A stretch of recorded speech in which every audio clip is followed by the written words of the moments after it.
Assalamualaikum warahmatullahi wabarakatuh. Berjumpa lagi dengan saya di channel YouTube Dwi Gandung Hartanto. Pada kesempatan kali ini, saya akan memberikan beberapa materi mengenai jurnalistik. Sebelum kita lanjut, ada baiknya kalian semua like, subscribe, dan komen di channel ini. Oke, adapun jurnalistik yang akan saya berikan adalah jurnalistik cetak, jurnalistik televisi, dan jurnalistik online. Seperti apa pembahasannya? Silakan kalian ikuti pembahasan sebagai berikut. Oke, bertemu lagi dengan pembahasan kita untuk mata pelajaran jurnalistik. Pada kesempatan hari ini, kita akan bahas tentang masalah penulisan naskah berita. Ya. Untuk menulis naskah berita pada TV, ini pada dasarnya ini sama dengan menulis berita di radio ataupun yang lainnya. Tapi, skrip berita TV ini disusun berdasarkan gambar atau video yang tersedia. Prinsip penulisan berita TV ini mengacu pada ungkapan Confucius. Easy writing, hard listening. Hard writing, easy listening. Di mana jika seorang wartawan menulis narasi berita televisi secara asal-asalan, secara otomatis ini akan menjadikan kesulitan bagi pemirsa untuk mendengar atau mencernanya. Namun sebaliknya, jika seorang wartawan dia membuat dengan sungguh-sungguh tulisan narasi, maka secara otomatis pemirsa akan lebih mudah mendengarnya, mudah mencernanya, dan atau bahkan mudah untuk memahaminya. Dengan begitu, berita televisi ini merupakan perpaduan antara gambar dan narasi. Tapi, dalam memadukan keduanya, gambar dan narasi ini harus mengikuti atau berdasarkan pada gambar. Ini yang disebut dengan right to picture. Jadi, narasi yang dikeluarkan harus sesuai dengan gambar yang ditampilkan. Agar dapat menerapkan prinsip right to picture, seorang wartawan ini harus mempreview gambar sebelum melakukan penulisan berita televisi. Nah, ada baiknya sebelum ditulis beritanya, maka harus kita review dulu dari isi gambarnya. Nah, untuk melakukan penulisan naskah berita televisi, ini secara garis besar mengacu pada gaya bahasa berita TV dengan rumusan 5C. Berikutnya adalah gaya bahasa berita TV. Gaya bahasa pada berita TV ini biasanya dia menggunakan bahasa sehari-hari atau gaya bahasa percakapan. Kemudian menggunakan kalimat-kalimat pendek dan lugas. Kemudian satu kalimat itu satu ide dan membatasi narasi atau berita hanya pada satu tema utama. Untuk rumusan 5C, penulisan berita di media TV ini mengacu pada rumusan 5C. Yang pertama adalah konversasional atau bersifat percakapan. Konversasional ini percakapan, bahasa tutur, menulis untuk didengar, sehingga maka kita harus membuat sebuah tulisan yang dibuat seperti gaya orang bicara dengan kalimat yang pendek. Jadi bahasanya itu ditulis seperti bahasa tutur, berbicara, sehingga apa yang kita tulis ini ketika dibacakan enak untuk didengar. Kemudian clear, jelas. Jadi ketika kita membuat ini harus jelas, lugas, denotatif, satu makna. Maka kita harus hindari jargon ya, atau slang yang hanya dikenal kalangan-kalangan tertentu. Jadi kalau bisa kita membuat untuk semua kalangan mengenal kalau kita membuat jargon. Kemudian hindari juga untuk membuat susunan kalimat yang rumit. Ya, kalimat yang berbelit. Kemudian concise atau ringkas atau singkat. Ini kita menggunakan kalimat yang pendek, kemudian menggunakan bahasa-bahasa yang mudah dimengerti lah ya. Hemat kata gitu pakai. Selanjutnya, teknis penulisan kata di dalam berita TV. Pada dasarnya, untuk teknik penulisan ini sama dengan cara menulis berita di radio, yaitu dengan menggunakan bahasa tutur dengan prinsip write the way you talk. Tuliskan cara pengucapannya.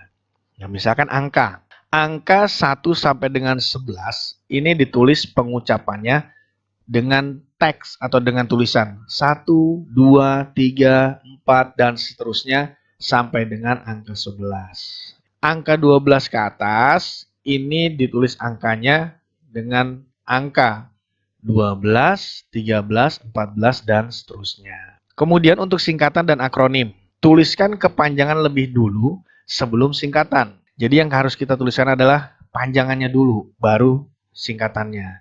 Contohnya itu Dewan Perwakilan Rakyat atau D strip P strip R. Bukti pelanggaran atau tilang.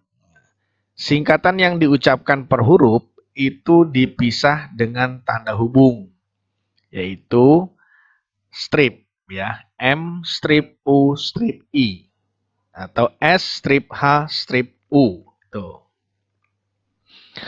Kemudian adalah punctuation atau tanda baca. Jangan gunakan tanda baca dalam penulisan berita TV dan radio. Tanda baca seperti titik, koma, dan tanda petik. Lalu apa yang harus digunakan? Nah, sebagai pengganti tanda baca, maka kita gunakan slash atau garis miring 1.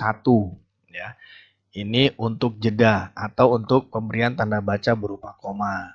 Kemudian garis miring 2 atau double slash ini untuk pengganti titik. Garis miring 3 atau triple slash ini untuk mengakhiri naskah. Tuliskan tanda-tanda tersebut di dalam tanda petik jika terpaksa ada kata-kata yang bermakna konotatif. Kemudian yang keempat ini adalah atribusi plus nama. Sebutkan identitas, gelar, atau jabatan sebelum nama. Contoh, seorang mahasiswa UIN Bandung, Siti Nurhalisah, mengatakan dirinya dibuat pusing oleh dosen. Direktur Lembaga Survei Indonesia, Ahmad Fulan, mengatakan hasil survei bla bla bla. Jadi ketika kita bicara identitas ya atau jabatan, ini kita sebutkan pada sebelum nama. Seperti tadi ya. Seorang mahasiswi UIN. Nah itu siapa? Siti Nurhalisah. Terus Direktur Lembaga Survei Indonesia. Siapa? Ahmad Fulan. Gitu. Jadi sebelum Ahmad Fulan disebutkan dulu dah jabatannya Direktur Lembaga Survei Indonesia. Ya, bukan Ahmad Fulan sebagai Direktur Lembaga Survei, bukan seperti itu ya. Tuh. Jadi atribusi plus nama. Kemudian adalah alur naskah berita TV. Ketika kita bicara naskah berita TV, maka kita akan melihat di sana ada yang namanya reporter. Di mana reporter ini adalah membuat keputusan besar dengan menentukan angle, kutipan yang digunakan, ya, informasi yang harus ditinggalkan, pertanyaan apa yang harus ditanyakan dan lain sebagainya. Itu adalah tugas dari seorang reporter, ya. Kemudian adalah sub-editor atau associate editor. Ini adalah orang senior pertama yang akan melihat skrip.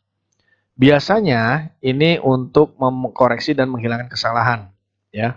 Kemudian mengubah sudut pandang ya, atau angle, kemudian melakukan verifikasi fakta, dan umumnya dia akan menawarkan panduan kepada si reporter.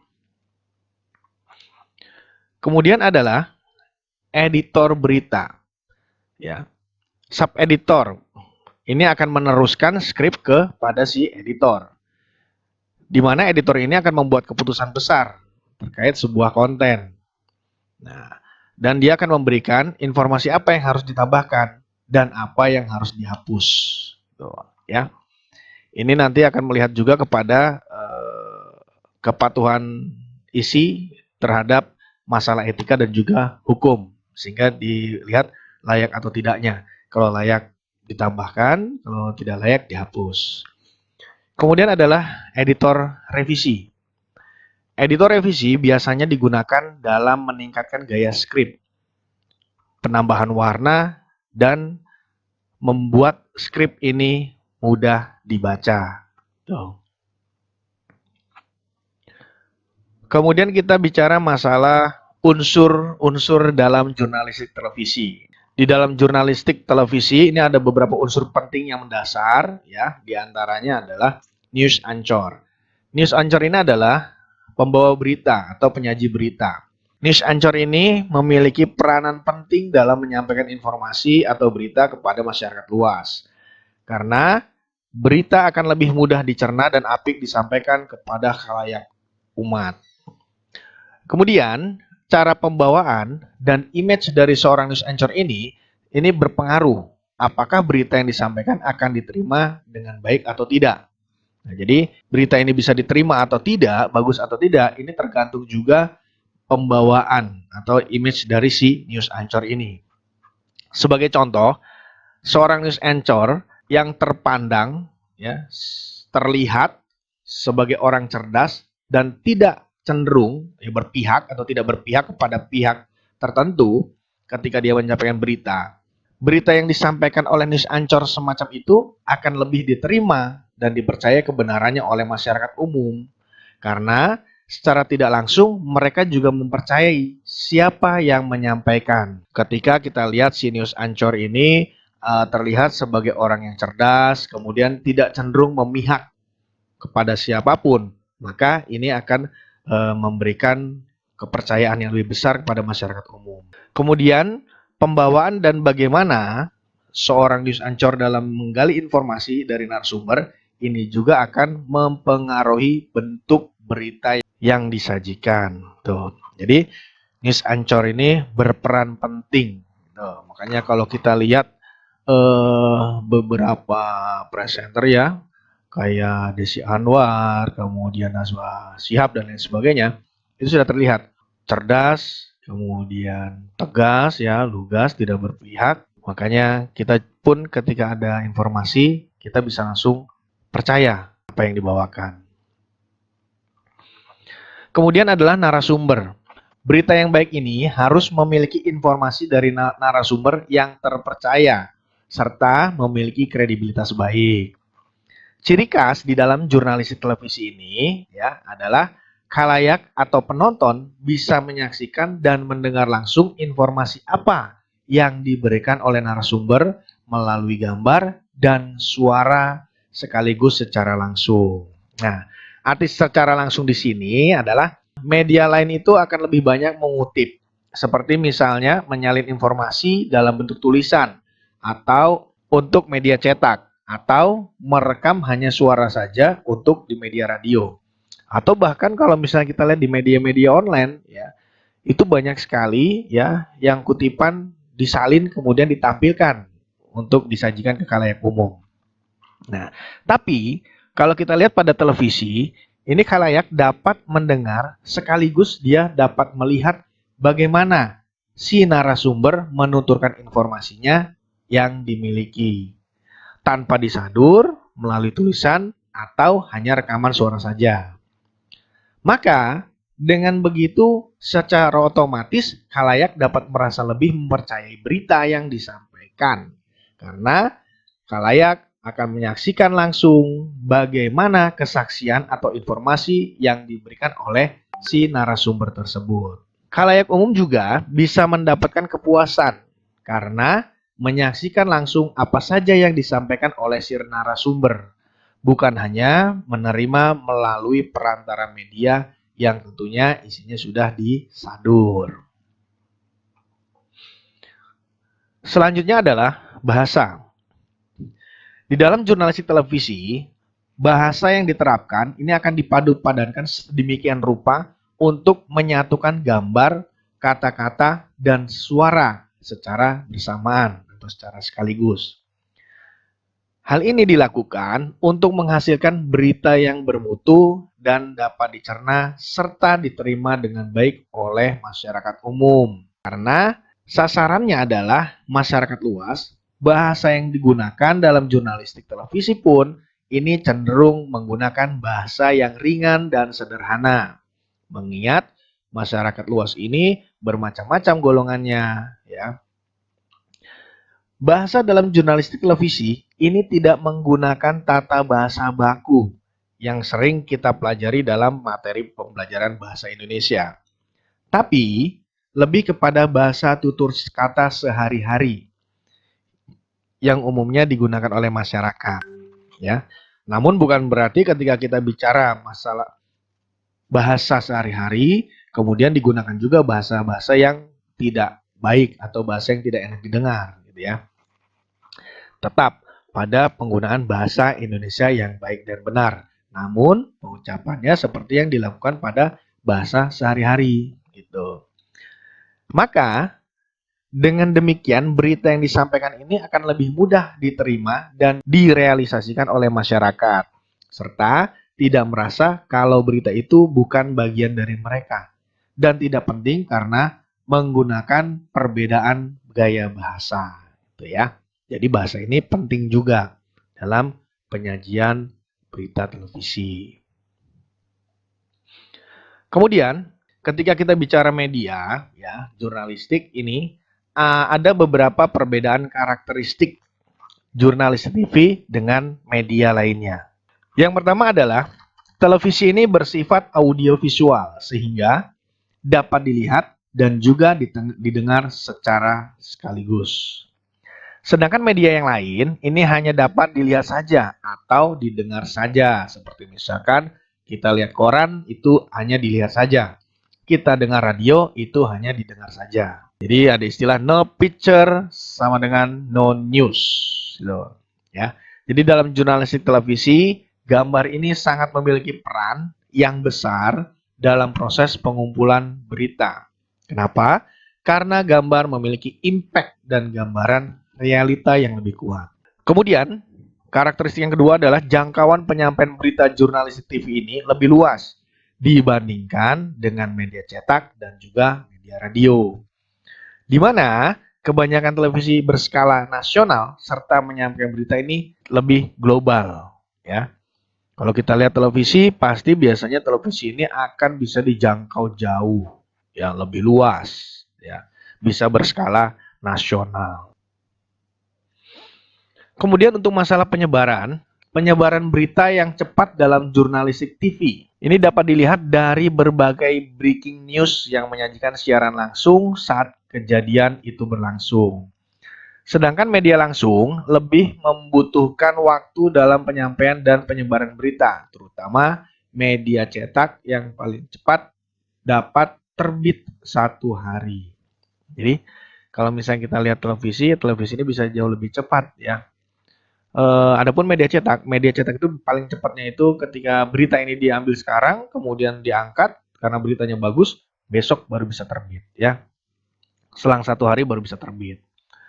Kemudian jurnalistik televisi ini lebih mengutamakan berita atau peristiwa yang direkam oleh kamera karena peristiwa jenis tersebut ini lebih dapat dipahami dan menarik penonton sehingga tidak terasa monoton.